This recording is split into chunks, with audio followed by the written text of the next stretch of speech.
কড়াইতে একটু তেল দিয়ে দিয়েছি, এবার মাছ দিয়ে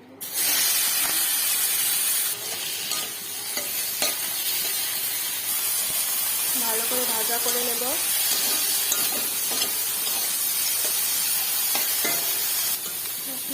ভাজা হয়ে গেছে, ফুটে নেব। ফুটতে এবার নেই